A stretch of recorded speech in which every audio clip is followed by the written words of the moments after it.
Hi all, welcome to home vibes. இன்றைக்கி ஒரு சின்ன விஷயம் உங்களோட ஷேர் பண்ணணுன்னு நினைக்கிறேன்.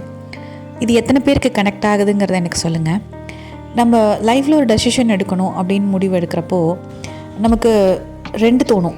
ஒன்று, நம்ம மனசு இதுதான் கரெக்டாக இருக்கும் அப்படின்னு சொல்லும். இன்னொரு சைட் பார்த்தோம் அப்படின்னா லாஜிக்கலாக ஒரு விஷயம் கரெக்டுன்னு தோணும். எல்லோரும் நம்மளை சுற்றி இருக்கவங்க, நம்ம வெல் விஷர்ஸை எல்லாருமே அதுதான் சஜஸ்ட் பண்ணுவாங்க. அதை நம்ம ஊனு கேட்டுக்கிட்டாலும் நம்ம மனசு என்னவோ ஃபஸ்ட்டு ஒரு விஷயத்தில் ஸ்டிக் ஆகி நிற்கும்.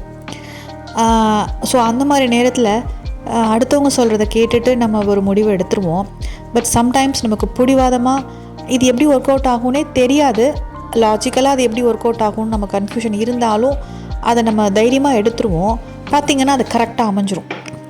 ஸோ இந்த மாதிரி சுச்சுவேஷனில் நம்ம கொஞ்ச நாள் கழித்து யோசித்து பார்க்குறப்போ நம்ம மனசு சொன்ன அந்த நம்மளோட இன்னர் மைண்ட் நமக்கு சஜஸ்ட் பண்ணது தான் ரொம்ப கரெக்டான விஷயம் அப்படிங்கிறத நம்ம கொஞ்சம் வருஷம் கழித்து நம்ம அதை ரியலைஸ் பண்ணுவோம். அதை நினைக்கும் போது ரொம்ப நமக்கே பெருமையாகவும் இருக்கும், சந்தோஷமாகவும் இருக்கும். ஸோ இது எத்தனை பேருக்கு உங்கள் லைஃப்பில் கனெக்ட் ஆகுது அப்படின்னு சொல்லுங்கள். இந்த வீடியோ பிடிச்சிருந்துச்சுன்னா எனக்கு ஒரு லைக் பண்ணுங்கள். இது என்னோடய first voice over video. Thank you. Have a good day.